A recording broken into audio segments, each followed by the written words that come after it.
जी औज़ुबिल्लाहिमिनश्शैतानिर्रजीम। बिस्मिल्लाहिर्रहमानिर्रहीम। रब्बि इश्रह ली सदरी वयस्सिर ली अमरी वहलुल उक़दतम मिन लिसानी यफ़क़हू क़ौली रब्बि ज़िदनी इल्मा। आज हम जो टॉपिक डिस्कस करने जा रहे हैं दैट इज हैपोवोलिमिक शॉक। आप लोग मुझे ये कंफर्म कर दें कि आपको वॉइस क्लियर आ रही है कि नहीं आ रही।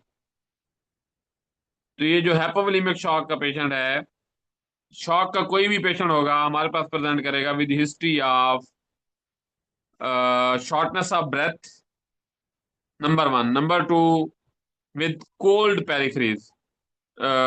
इसमें एक एक्सेप्शन होती है सेप्टिक शॉक की। सेप्टिक शॉक में इनिशियली वार्म पेरिफेरीज होती हैं। बाकी जितने भी शॉक होंगे, हाइपोवोलेमिक शॉक होगा, एनाफिलेक्टिक शॉक होगा, न्यूरोजेनिक शॉक होगा, कार्डियोजेनिक शॉक होगा, पेशेंट कोल्ड पेरिफेरीज के साथ आएगा क्योंकि टिश्यू की परफ्यूजन नहीं हो रही होती, यानी ऑक्सीजन टिश्यू के लेवल तक नहीं जा रही होती। तो इसमें ना हम नोज से स्टार्ट करते हैं, मतलब एयरवे के अंदर कोई ना कोई अगर ऑब्स्ट्रक्शन आ जाती है तो ये एक काज होता है। लंग्स के ऊपर कोई पैथोलॉजी है, वो दूसरा काज होता है। इसी तरह लंग्स से चली गई ऑक्सीजन, लेकिन जो आपका ब्लड है वो कैरी करके जाता है टिश्यू तक। अगर वो ब्लड या इफेक्टिव सर्कुलेटरी वॉल्यूम वो ही ना हो तो ऑक्सीजन प्रॉपर नहीं पहुंच सकेगी टिश्यूज तक, तो पेशेंट को शॉक होगा। या इस दौरान कोई ऑब्स्ट्रक्शन हो जाती है कि माइक्रो एम्ब्यूलाई बन जाते हैं, जैसे सेप्टिक शॉक होता है। उसमें जितनी स्मॉल कैपिलरीज हैं उनके अंदर एम्बुलस चले जाते हैं, तो अब रुकावट आ गई तो टिश्यू तक ऑक्सीजन नहीं पहुंच रही, तो ये शॉक कहलाएगा ना। तो जो हैपोवोलेमिक शॉक होता है ये दो तरह का होता है। एक ये होता है हेमरेजिक शॉक और दूसरा होता है नॉन हेमरेजिक शॉक। जो हेमरेजिक शॉक होता है उसके अंदर बेसिकली हेमरेज होता है, यानी ब्लड लॉस हो रहा होता है। तो ब्लड लॉस होगा, लाइक पेशेंट का रोड ट्रैफिक एक्सीडेंट हुआ, उसकी हिप बोन टूट गई तो उससे 2 लीटर ब्लड लॉस हो जाता है। अब टोटल ब्लड ही तकरीबन 4.5 से 5.5 लीटर होता है बॉडी के अंदर, तो इफेक्टिव सर्कुलेटरी वॉल्यूम कम हो जाएगा। इसी तरह किसी की फीमर फ्रैक्चर हो गई तो फीमर के फ्रैक्चर के अंदर ऑलमोस्ट 1.5 लीटर जाया होता है। इसी तरह अगर टीबिया का फ्रैक्चर है तो ऑलमोस्ट 750 ml ब्लड लॉस हो जाता है। इसी तरह अगर ह्यूमरस का फ्रैक्चर है तो 500 से 750 ml लॉस हो जाता है। तो अगर एक पोली ट्रामा का पेशेंट आपके पास आता है, यानी पेशेंट पैदल जा रहा था, ऊपर ना रन ओवर इंजरी हो गई, ट्रक चढ़ गया, और अब पेशेंट आपके पास आया उसकी ना पेरिफेरीज कोल्ड है, तो हम इसको सोच सकते हैं कि ये हैपोवोलेमिक शॉक हो, स्पेशली हेमरेजिक शॉक हो। या इसको हम ऑब्स्ट्रक्टिव शॉक भी सोच सकते हैं। जैसे न्यूमोथॉरेक्स है, कार्डियक टेम्पोनेड है। तो कार्डियक टेम्पोनेड न्यूमोथॉरेक्स में भी, न्यूमोथॉरेक्स में लंग्स कंप्रेस हो जाते हैं, तो ऑक्सीजन उस साइड के लंग्स के अंदर बेसिकली ऑक्सीजन ट्रांसफर ही नहीं हो रही होती ब्लड ब्लड के अंदर। और जो आपके पेशेंट के अंदर कार्डियक टेम्पोनेड होता है, उसके अंदर वहां पे लंग्स ठीक हैं लेकिन हार्ट आपका सही से इफेक्ट कंट्रैक्ट करके ब्लड नहीं पहुंचा रहा बॉडी के अंदर। तो ये दो चीजें हम सोचेंगे, स्पेशली रोड ट्रैफिक एक्सीडेंट के पेशेंट के अंदर वो कोल्ड पेरिफेरीज के साथ आता है, और जब हम बीपी देखते हैं तो वो डिक्रीज हुआ हुआ होता है, along with neurogenic shock as well. Neurogenic shock भी इन्हीं पेशेंट के अंदर होगा कि पेशेंट को अगर सर्वाइकल स्पाइन का ट्रॉमा हुआ है या सैक्रल स्पाइन का ट्रॉमा हुआ है, लंबर स्पाइन का ट्रॉमा हुआ है, तो उस केस के अंदर भी शॉक हो सकता है, न्यूरोजेनिक शॉक हो सकता है। बहरहाल ये हमने सोचना। इसी तरह अगर एक पेशेंट प्रेग्नेंट थी और उसको ना प्लेसेंटा प्रीविया हुआ और उसको प्री पार्टम ब्लीडिंग स्टार्ट हो गई, तो इससे शॉक हो सकता है। इसी तरह पोस्ट पार्टम ब्लीडिंग स्टार्ट हो गई, इससे शॉक हो सकता है। इसी तरह एक पेशेंट को ना खून की उल्टी आई, अपर जी ब्लीड हुआ ड्यू टू इसोफेजियल वेरिसेस। अब उल्टी आती है, इफेक्टिव सर्कुलेटरी वॉल्यूम आपका कम होता जाता है, हर उल्टी के साथ शॉक में जा सकता है पेशेंट। इसी तरह मिलीना था, ब्लैक कलर स्टूल, तो इसमें पेशेंट शॉक में चला जाता है। इसी तरह पेशेंट को फ्रेश ब्लीडिंग पर रेक्टम हुई है, उसमें पेशेंट शॉक में जा सकता है, हैपोवोलेमिक शॉक, स्पेशली हेमरेजिक शॉक में जा सकता है। तो ये सारे के सारे काजेज हैं हेमरेजिक शॉक के। कहीं से भी ब्लीडिंग स्टार्ट हो रही है तो हमने हेमरेजिक शॉक का सोचना है। और जो नॉन हेमरेजिक शॉक होंगे उसमें, उसके अंदर क्योंकि आपके ब्लड के अंदर एक तो आरबीसीज हैं, डब्ल्यूबीसीज हैं, प्लेटलेट्स हैं, साथ प्लाज्मा है, तो अगर वो डिक्रीज हो जाता है किसी वजह से, तो उसमें आपके पेशेंट के अंदर बर्न हो सकता है। बर्न हुआ, वाटर लॉस हो गया, आपके पेशेंट को बहुत ज्यादा स्वेटिंग हुई, गर्मी में पेशेंट काम कर रहा था, गिर पड़ा जी। हमारे पेशेंट के अंदर बहुत ज्यादा वोमिटिंग स्टार्ट हो गई पेशेंट को, तो जब वोमिटिंग होगी, पेशेंट का जो इफेक्टिव सर्कुलेटरी वॉल्यूम है वो कम हो जाएगा। इसी तरह अगर पेशेंट को डायरिया स्टार्ट हो गया, तो उसके अंदर इफेक्टिव सर्कुलेटरी वॉल्यूम कम हो सकता है। तो they all are prone to hypovolemic shock. इसी तरह पेंक्रियाटाइटिस हुआ, पेंक्रियाटाइटिस के अंदर सिस्टेमिक इन्फ्लेमेटरी रिस्पांस हुआ, वेजोडाइलेटेशन हुई। अब वीनस ब्लड, वेन्स के अंदर, वेन्यूल्स के अंदर ब्लड पूल कर रहा है और हार्ट तक वापस ही नहीं आ रहा। जब आ ही नहीं रहा तो आपका हार्ट पंप ही नहीं कर रहा, इफेक्टिव सर्कुलेटरी वॉल्यूम आपका कम हो गया। तो ये नॉन हेमरेजिक शॉक के काजेज होते हैं। तो आप ओपीडी या इमरजेंसी के अंदर खड़े हैं और पेशेंट आपके पास प्रेजेंट किया है कि डॉक्टर साहब ये पेशेंट ना नीम बेहोशी की हालत में है, यही आके बताते हैं कि नीम बेहोशी की कैफियत है पेशेंट को।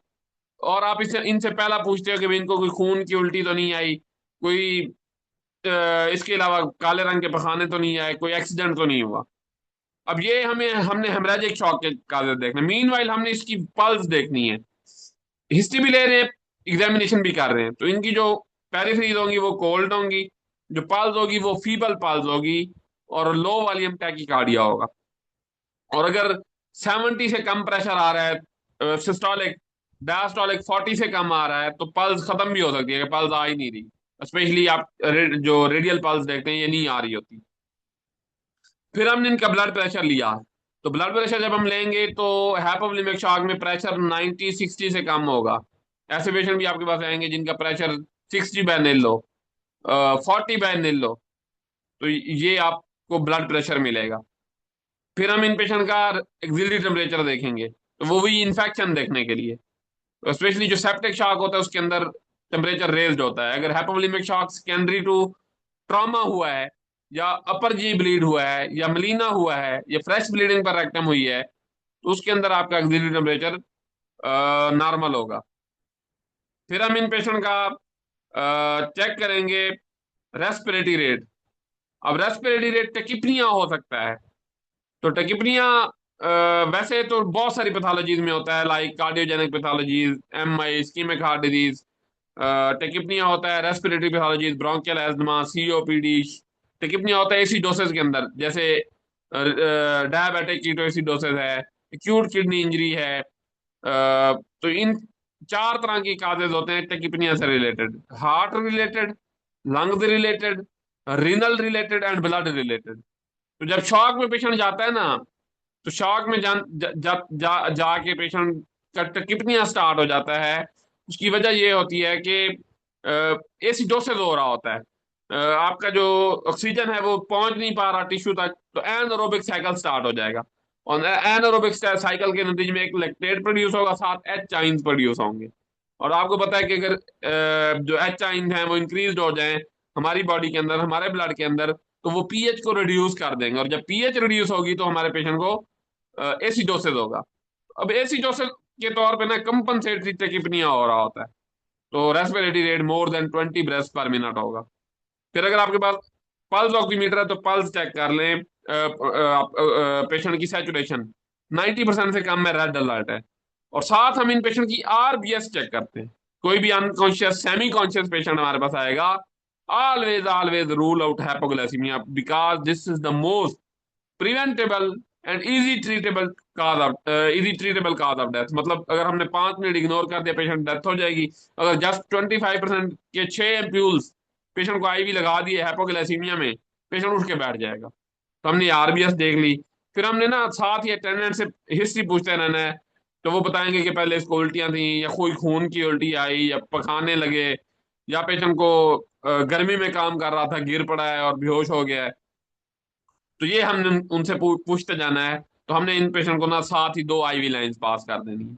अब आईवी लाइन जब हम पास करेंगे, तो उसी के साथ हम इन पेशेंट का सैंपल्स ले लेंगे, यानी हम उस पेशेंट की सीबीसी करवाएंगे, एचबी देखने के लिए, ल्यूकोसाइटोसिस देखने के लिए, प्लेटलेट्स देखने के लिए। हम उन पेशेंट का एलएफटीज करवाएंगे, आरएफटीज करवाएंगे, सीरम इलेक्ट्रोलाइट्स करवाएंगे, एलडीएच लेवल करवाएंगे, लैक्टेट डिहाइड्रोजिनेज ना। तो जो लैक्टेट होता है वो बनता है एनारोबिक आपके साइकिल के नतीजे में।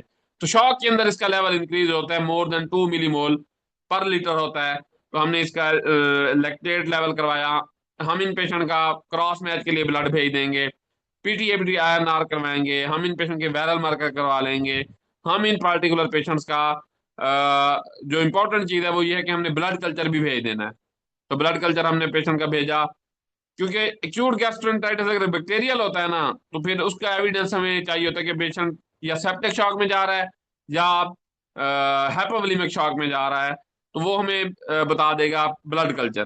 कल्चर का पॉजिटिव होना सेप्टिक शॉक को प्रूव कर रहा होता है। तो खैर हमने ये सारे बेस लाइन भिजवा दी, जिसमें CBC, LFT, RFT, renal parameter, serum electrolytes, PT APTT INR, viral markers, HIV screening, blood grouping के लिए हमने क्रॉस मैच के लिए भेज दिया।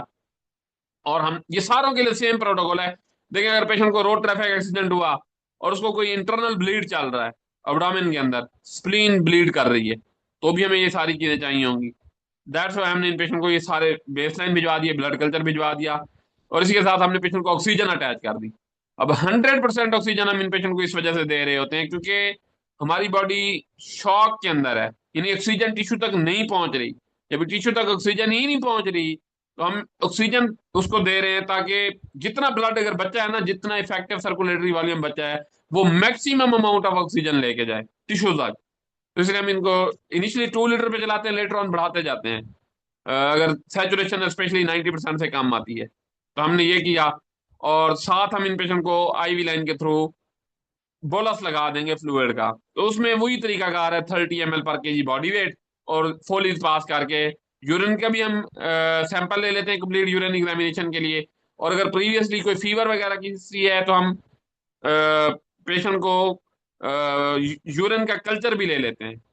तो हमने पेशेंट को आईवी फोलिज पास की, और उधर से हमने एक साइड से रिंगर लैक्टेट चला दिया। रिंगर लैक्टेट की जो कंपोजिशन होती है ना, वो ऑलमोस्ट ब्लड के जो प्लाज्मा होता है उसके बराबर की होती है। तो रिंगर लैक्टेट चलाया, एक साइड से नॉर्मल सलाइन चला दी, ये रश कर देने हमने। विद इन 30 मिनट्स ये चला गया। अब मैं आपको यहाँ से जो चीज पढ़ाऊंगा ना, वो ये पढ़ाऊंगा कि एक पेशेंट को एक्यूट गैस्ट्रोएंटेराइटिस हुआ है और उसके बाद वो शॉक में चला गया, तो हम कैसे कैसे मैनेज करेंगे। तो हमने पेशेंट को रिंगा लैक्टेट लगा दिया एक साइड पे, दूसरी साइड से नॉर्मल सलाइन लगा दिया। अब टोटल फ्लूइड कितना रिप्लेस करना है। तो बॉडी शॉक में तब जाती है, स्पेशली वोमिटिंग के साथ, पानी की उल्टियां आ रही हैं जी, या लूज टूल्स के साथ, जब उसका फ्लूइड डेफिसिट 6 to 7 लीटर हो। तो हम इन पेशेंट का ना वैसे फ्लूइड रिप्लेस करते हैं 100 ml पर केजी बॉडी वेट। अब से फॉर एग्जाम्पल एक पेशेंट 70 किलो का है, तो 100 ml पर केजी के हिसाब से हम उसका फ्लूइड रिप्लेस करेंगे 7000 ml, यानी 7 लीटर रिप्लेस करेंगे with the next 4 to 6 hours. तो हमने पेशेंट को पहले 2 लीटर लगा दिया, फिर जो अगला लीटर होगा ना वो हम आधे घंटे में लगा देंगे। रिंगर लैक्टेट लगा दें, अल्टरनेटिंग विद आप नॉर्मल साइन लगाते रहें। फिर अगला जो लीटर होगा वो 1 घंटे में लगा देंगे, फिर अगला लीटर 1 घंटे में लगा देंगे, फिर जो फिफ्थ लीटर होगा वो 2 घंटे में लगा देंगे। लेकिन इस दौरान हमने ये देखना है कि पेशेंट फ्लूइड ओवरलोड में ना जाए। तो फ्लूइड ओवरलोड का पता चलाने के लिए पेशेंट का हम जीसीएस मॉनिटर करेंगे। अगर उसका जीसीएस डिटीरियोरेट हो रहा है तो हमने फिर कॉन्शियसली पेशेंट को फ्लूइड देना है। नंबर 2, पल्मोनरी एडीमा चेक करेंगे, बेसल क्रेफ्ट देखेंगे। नंबर 3, पेशेंट का पीडल एडीमा चेक करेंगे। तो ये raised intracranial pressure, pulmonary pressure, pedal oedema, sacral oedema, अगर ये हो रहा है तो इसका मतलब ये कि हम फ्लूइड ज्यादा दे रहे हैं। और यूरिन आउटपुट देखेंगे, that must be more than 0.5 ml पर केजी बॉडी वेट, यानी अगर 1 घंटे के अंदर 35 ml से ज्यादा आ रहा है तो वेल एंड गुड है। और मैक्सिमम ये है कि 2 ml तक आ रहा है तो आप इसका मतलब आपने हाइड्रेशन अच्छी कर दी है। तो खैर हमने इसी तरह 6 आवर्स का फ्लूइड पेशेंट का रिप्लेस कर देना है कि पहले घंटे में 3 फ्लूइड चलेगा ना, 1 litre normal saline, 2 litre Ringer, यानी पहले आधे घंटे में आपने 2 लीटर लगा दिया, फिर आधे घंटे में 1 लीटर लगा दिया, 1 घंटा हो गया, फिर दूसरे घंटे में आपने 1 लीटर लगा दिया, फिर तीसरे घंटे में 1 लीटर लगा दिया। तो ये टोटल 3 घंटे में 5 लीटर हो गया। फिर अगला आप 2 घंटों में चला दें, फिर अगला आप 3 आवर्स में चला दें। तो इस तरह आपने इन पेशेंट को maximum 6 to 7 litre of fluid replace करना है विद इन नेक्स्ट 6 आवर्स। और साथ आप इन पेशेंट को फीवर है तो उसके लिए हम प्रवास लगाएंगे, तो 1 ग्राम। अगर उसको वोमिटिंग आ रही है तो उसके लिए हम सेंट्रली एक्टिंग एंटीमेटिक्स देंगे। उसमें हमारे पास इंजेक्शन आता है ऑनसेट, तो 4 mg IV स्टैट लगाएंगे। अगर पेशेंट को अब्डोमिनल क्रैम्प्स हैं, बैक्टीरियल डायरिया था ना, तो उसमें एब्डोमिनल क्रैम्प्स होते हैं, तो फिर हम इन पेशेंट को नो स्पा लगा देंगे 40 mg। यानी ये मैं पढ़ा रहा हूँ acute gastroenteritis leading to hypovolemic shock. अब यही क्योंकि बैक्टीरियल था, तो जब तक सीबीसी आएगी हम इस पेशेंट को इंपेरिकल एंटीबायोटिक भी दे देते हैं। उसमें आप इंजेक्शन सिप्रो दे दें 400 mg IV स्टैट, और इंजेक्शन फ्लैजल दे दें 500 mg IV स्टैट। और साथ आप इन पेशेंट को अगर एक्यूट गैस्ट्रोएंटेराइटिस है लीडिंग टू हाइपोवोलेमिक शॉक, तो एनजीबी पास कर दें ताकि पेशेंट एस्पिरेट ना कर जाए। तो ये हमने पहले 6 आवर में इस तरह मैनेज करना है। फिर हम पेशेंट को कर देते हैं एडमिट। एडमिट करने के बाद हम इन पेशेंट को मेंटेनेंस फ्लूइड प्लस लॉजेस पे रखते हैं।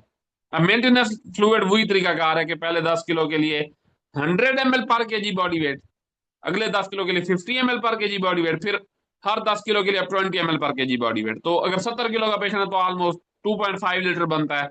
80 किलो का तो ऑलमोस्ट 2700 ml बनता है फ्लूइड 24 आवर के अंदर, प्लस ऑन गोइंग लॉजेस। अगर पेशेंट को वन वोमिटिंग आती है, एक गिलास आ रही है वोमिटिंग उसको, तो आप 250 ml 200 से 300 ml रिप्लेस कर दें विद नॉर्मल साइन। अगर उसको डायरिया आता है तो आप 500 ml, एक एपिसोड के साथ आपने 500 ml एक्स्ट्रा रिंगर लैक्टेट लगाना है। और इसके साथ हम इन पार्टिकुलर पेशेंट्स को अगर फीवर हो रहा है, तो हर डिग्री टेम्परेचर जितना राइज होगा उसके साथ हम उसको 200 ml एक्स्ट्रा फ्लूइड लगाएंगे, नॉर्मल सलाइन लगाएंगे। तो ये टोटल उसका फ्लूइड हमने इस तरह 24 आवर में देना होता है, और उसको राउंड द क्लॉक हमने चलाना होता है। और साथ हमने सीरम इलेक्ट्रोलाइट्स देखने होते हैं। तो जब एक पेशेंट के सीरम इलेक्ट्रोलाइट्स आएंगे, तो उन पेशेंट को हमने देखना है कि हाइपोक्लीमिया तो नहीं है। तो अगर हाइपोक्लीमिया तो उसको मैनेज करें। हाइपोक्लीमिया के लिए ऑब्वियसली आप वही फार्मूला लगाते हो जिसमें जो सीरम का नॉर्मल पोटाशियम होता है वो 4.5 होता है, माइनस उसको आप करोगे जो सीरम पोटाशियम आपकी लैब के ऊपर होगा, वो सेफ एग्जाम्पल 2.1 है, तो इसका जवाब आ जाएगा 2.4। कांस्टेंट मल्टीप्लाई बाय 0.4 करेंगे, multiply by weight of the patient. तो ये प्लस 40 to 60 मिली इक्विवेलेंट्स जो मेंटेनेंस फ्लूइड आपका पोटाशियम की रिक्वायरमेंट होती है डेली की, तो इन दोनों को ये 100 ml बनता है, 100 मिली इक्विवेलेंट्स बनता है, तो वो अगर 120 बनता है, तो इस तरह हमने इनको 24 आवर में पोटाशियम रिप्लेस करना होता है। सैचुरेशन पे नजर रखनी होती है। अगर पेशेंट की despite adequate medical therapy saturation drop करती है, यूरिन आउटपुट ड्रॉप करता है, तो लेटर ऑन फिर हम इनको जाके एनोट्रोपिक स्पोर्ट स्टार्ट कराते हैं। वही इंजेक्शन आप इनको पेशेंट को नॉरपीन स्टार्ट कराते हो रिनल डोज के ऊपर। तो वो नॉरपीन जो 4 mg पर 5 ml के साथ था, 100 ml नॉर्मल स्लाइन में डिल्यूट करेंगे, और at the rate of 12 micro drops पर मिनट चलाएंगे, और राउंड द क्लॉक चलाएंगे। स्टिल सैचुरेशन ड्रॉप हो रही होती है, आप ईटीटी पास करते हो, वेंटिलेटर पे चले जाते हो, तो पोटाशियम रिप्लेस करते हो। बहरहाल ये है कि इस तरह हमने शॉक को मैनेज करना है, एलडीएच के लेवल डेली फॉलो करने होते हैं, और अगर ब्लड कल्चर अवेलेबल हो जाता है तो उसको उसके अकॉर्डिंग ट्रीटमेंट मॉडिफाई करना होता है। तो this is how we manage a patient with shock lead आपके पास सेकेंडरी टू एक्यूट गैस्ट्रोएंटेराइटिस। अब अगर जस्ट गैस्ट्राइटिस है, गैस्ट्रोएंटेराइटिस लूज टूल नहीं, जस्ट वोमिटिंग आ रही है पेशेंट को और पानी की तरह की वोमिटिंग है, तो उनके अंदर फिर आप वही ऑनसेट लगाएंगे। गैस्ट्राइटिस के लिए आप ओमेप्राजोल देंगे 40 mg, फ्लूइड वैसे लगाएंगे नॉर्मल स्लाइन। और अगर शॉक में जाता है तो आपने उसी तरह रिप्लेस करना है। तो 4 जो लीटर होता है वो, जैसे एक्यूट गैस्ट्रोएंटेराइटिस में हमने 7 लीटर रिप्लेस किया, तो यहाँ पे हम 4 to 5 लीटर रिप्लेस करेंगे, कीपिंग इन माइंड के पेशेंट फ्लूइड ओवरलोड में ना चला जाए। इसी तरह अगर पेशेंट गर्मी के अंदर खड़ा था और गिर गया है और फिर वो शॉक में चला गया है, हमने फ्लूइड यही 6 to 7 लीटर रिप्लेस करना होता है। लेकिन जाहिर है हम इन पेशेंट की स्पॉन्जिंग करेंगे, हम इन पेशेंट को बाकी सेम प्रोटोकॉल है कि आपने ऑक्सीजन लगानी है, यूरिन आउटपुट देना है, एनजी पास करनी है, लेकिन यहाँ फिर एंटीबायोटिक की जरूरत नहीं रहेगी। जैसे क्यों गैस्ट्रोएंटेराइटिस में एंटीबायोटिक की जरूरत थी, गैस्ट्राइटिस में कोई जरूरत नहीं है। अगर पेशेंट को हीट स्टॉर्म हुआ है, हीट गर्मी के अंदर खड़ा था गिर गया है, तो उसमें भी एंटीबायोटिक की कोई जरूरत नहीं होती। अब अगर पेशेंट को खून की उल्टी आई है, तो ये इसमें गैस्ट्राइटिस हो सकता है, अपर जी ब्लीड ड्यू टू वेरिसल ब्लीडिंग हो सकता है, तो इसमें हमने ब्लड रिप्लेस करना है। जो जो चीज लॉस हो रही है वही रिप्लेस करेंगे। अगर पेशेंट को आरटीए हुआ है, रोटरी एक्सीडेंट और शॉक में जा रहा है, तो फिर हम देखते हैं भी किस जगह पे ब्लीडिंग हुई है, तो उसके लिए हम फास्ट कराते हैं, स्पेशली पेट के अंदर तो नहीं ब्लीडिंग हो रही। चेस्ट एक्सरे करवाते हैं हीमोथोरेक्स देखने के लिए, वहां पे तो निकल इकट्ठा हो रहा। अब चेस्ट एक्सरे करवाएंगे, अगर उसके ऊपर हीमोथोरेक्स है तो हम इन पेशेंट को चेस्ट ट्यूब डाल देंगे। पेट के अंदर इकट्ठा हो रहा है ब्लड, एक्सप्लोरेटिव लेप्रोटमी। किसी बोन फ्रैक्चर की वजह से इकट्ठा हो रहा है, आर्थो वालों को इन्वॉल्व करेंगे, रिप्लेस करेंगे इन पेशेंट को ब्लड के साथ। तो उसमें ना होल ब्लड नहीं is not a good approach, उसमें हम ट्रॉमा पैक लगवाते हैं।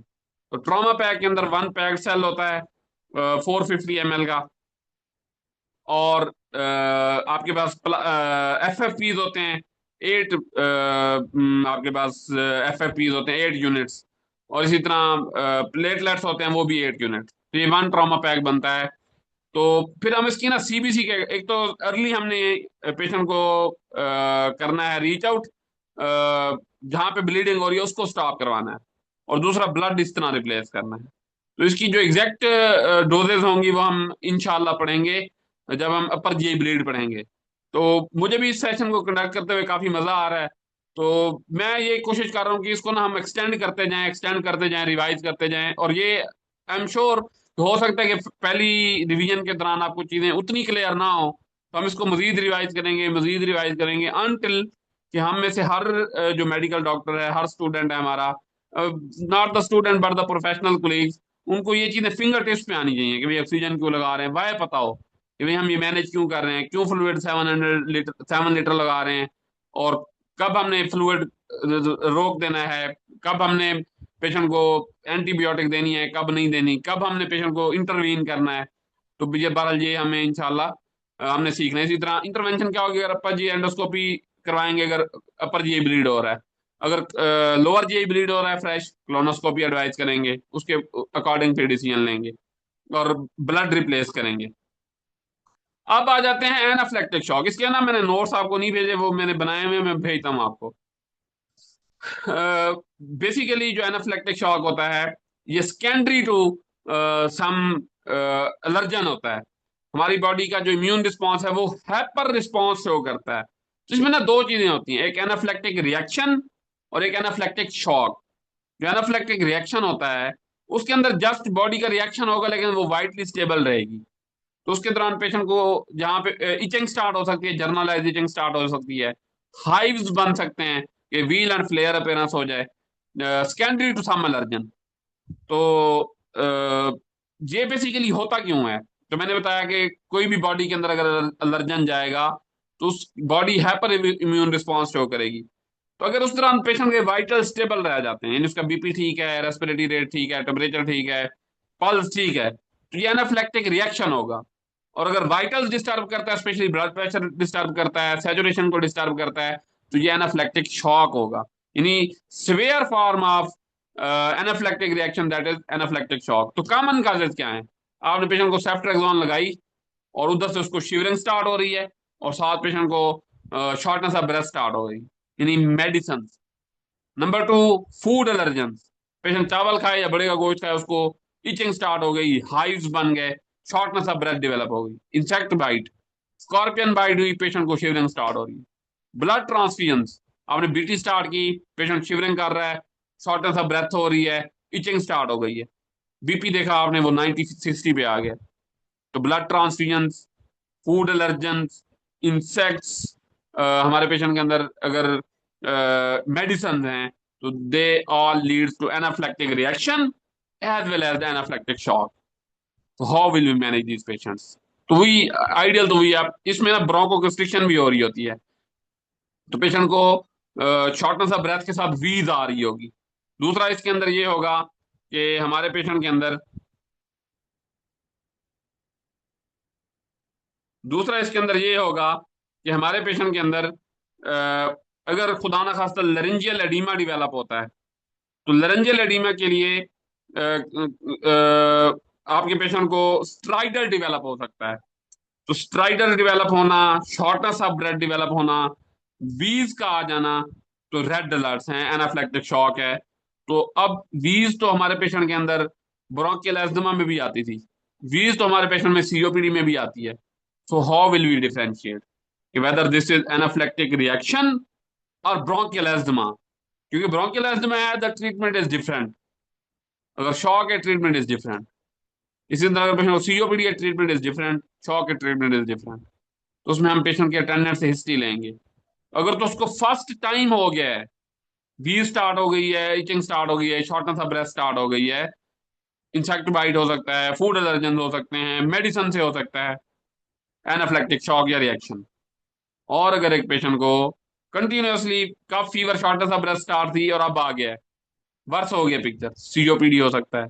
और अगर रिकरेंट एपिसोड थी, पहले भी उसको shortness of breath wheezing start हो जाती है, आज बहुत ज्यादा थी, सेमी कॉन्शियस हो गया, हाथ पांव ठंडे हो गए, तो ब्रोंकियल एस्मा का अटैक हो सकता है. तो खैर हमने पेशेंट की पल्स देखी तो फीबल टैकीकार्डिया होगा.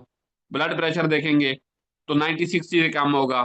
ऑक्सीजन टेम्परेचर देखेंगे तो ऑक्सीजन टेम्परेचर इन पेशेंट का, इन केस आप अगर पेशेंट को फेब्राइल रिएक्शन नहीं है ब्लड का तो ऑक्सीजन टेम्परेचर नॉर्मल होगा. हाँ, पेशेंट को कोई पहले से फीवर था, उसमें रेज्ड हो सकता है. रेस्पिरेटरी रेट देखेंगे, बढ़ा हुआ होगा, more than 20 breath per minute होगा. फिर हम इन पेशेंट की आईज नोज ओरल कैविटी देखेंगे, चेस्ट ऑस्कल्टेट करेंगे. तो ऑस्कल्टेशन ऑफ चेस्ट के ऊपर हमारे पेशेंट को रोंकाए मिलेंगे. जैसे वीज होती है ना, जिस तरह की sounds, whistling sounds, ESMA COPD में मिलती थी, यहाँ पे भी. यहाँ पे होता क्या है कि बॉडी का रिएक्शन है ना, तो वो अपने ही जो सेल्स हैं आपके ब्रोंकियल्स के, उनको कंट्रैक्ट करवा देता है. तो जब ब्रोंकियल्स कंट्रैक्ट होती हैं तो वीज भी प्रोड्यूस होगी और वहां से ऑक्सीजन प्रॉपर नहीं जा रही. तो मैंने आपको क्या कहा था कि ऑक्सीजन अगर नहीं जाएगी, टिश्यू तक नहीं पहुंचेगी, तो शॉक हो जाएगा. और अगर यही लैरिंक्स के लेवल पे के ऊपर हो जाए कि लेरेंजियल एडिमा डेवलप होना स्टार्ट हो रहा है, तो स्ट्राइडर डेवलप हो जाएगा. तो ये ना मेरे मुझे अगर कोई लाइव पेशेंट मिला ना तो इंशाल्लाह, क्योंकि ये बड़ा इमरजेंसी का केस होता है, तो most of the time video बनाने का टाइम नहीं मिलता. बहरहाल अगर मुझे मिला तो मैं आपको लाजमी दिखाऊंगा. तो स्ट्राइडर इसका मतलब ये कि लेरेंजियल एडिमा डेवलप हो रहा है.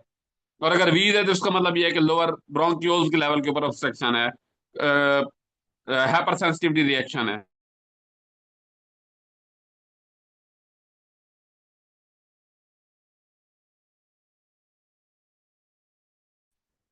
तो अब मैनेजमेंट का, यानी बीपी पेशेंट वाइट स्टेबल है, आके बैठ गया है, हम इन पेशेंट को सोलो कार्टेफ लगाएंगे 500 mg टू 1 ग्राम, और एंटी हिस्टामिन में इंजेक्शन एवल लगाएंगे 50 mg. सोलो कार्टेफ आप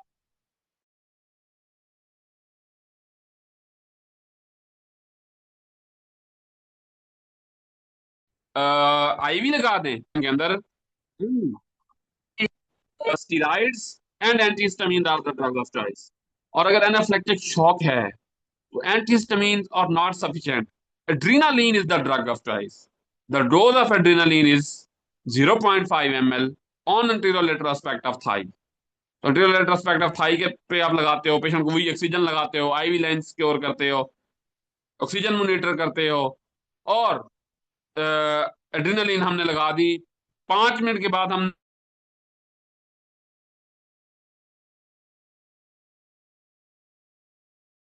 रिपीट करना है. फिर 500 mg दिया और एवल भी दे दिया. तो इस तरह 3 टाइम्स आप पेशेंट को एवल आप ये लगा सकते हैं एड्रीनालीन. उसके बाद ये है, ये ना लाइफ थ्रेटनिंग कंडीशन होती है, तो कोशिश करें कि पेरीफ्री पे इनको इंटरटेन ना करें. तो इसके इसके बाद हम ये कर सकते हैं इन पेशेंट्स को कि जिनको एनाफ्लेक्टिक शॉक होगा, हम इन्फ्यूजन के अंदर एड्रीनालीन चला सकते हैं. तो इन्फ्यूजन के अंदर चलाने के लिए आप वही 100 ml की माइक्रोब्यूरेट लेंगे,